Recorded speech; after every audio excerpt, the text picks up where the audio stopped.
WUFT reporter Juhi Desai joins us, and some interesting findings here. That's right. Thank you, Elizabeth and Robert. I recently went to the Florida Institute of Hypnotherapy right here in Gainesville to find out a little more on holistic forms of healing, and the folks there had a lot to say. Hypnotherapy is a form of healing that is used alongside traditional or allopathic medicine and is categorized as complementary healing. Most medical patients are used to rooms like this one here at the University of Florida Family Medicine in Gainesville, but many physicians do feel that complementary healing techniques are just as useful as traditional medicine. Statistics reported in American Health magazine claim those who undergo hypnotherapy have a 93% recovery rate. Now, 93%, that's rather high. Do you think more people are now open to the idea? You know, Robert, at the Institute they told me that there's nothing to worry about and there's nothing to lose, so you never know till you try. All right. Thank you, Juhi. Thank you. Here at the Hare Krishna House, right around the corner from the UF campus, Hare Krishnas encourage a vegetarian diet in classes and in practice. There are various reasons for this, one of them being environmental sustainability. The vegetarian food that is served at Krishna Lunch on campus is grown and made by the Hare Krishnas who serve it. They say that all their food is all natural with no artificial preservatives of any kind. One of the dangers of being drowsy while driving is called microsleep, which is when your brain falls asleep for only a couple of seconds.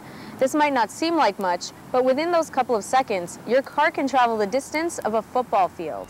Ours have been featured in your songs previously, but how do you now feel about the artists that you're going to be featuring for, Lil Wayne being one of them, and Alicia Dixon? How do you feel about that? That's actually a very, that's a whole different vibe. What is your main goal with your music? And I mean, is one of them trying to get out of this whole kind of trend of the same sounding music, you know, a lot of clubby style music, and it's all great, but you know, like you're saying, some of it does end up sounding the same.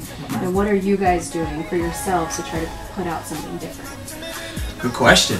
I'm Juhi Desai, and today we'll be taking an exciting look into the Mahindra Indo-American Arts Council Film Festival, better known as the MIAC Film Festival. Transitioning from Ashes to Miss Claire McCarthy's film, The Waiting City, and she being an Australian director, that must have been an exciting experience for you as well, a more like global kind of switch for you. This year, the MIAC Film Festival, New York's biggest Indian film festival, featured the Tamil film Ravanan, directed by famous Bollywood director Mani Ratnam.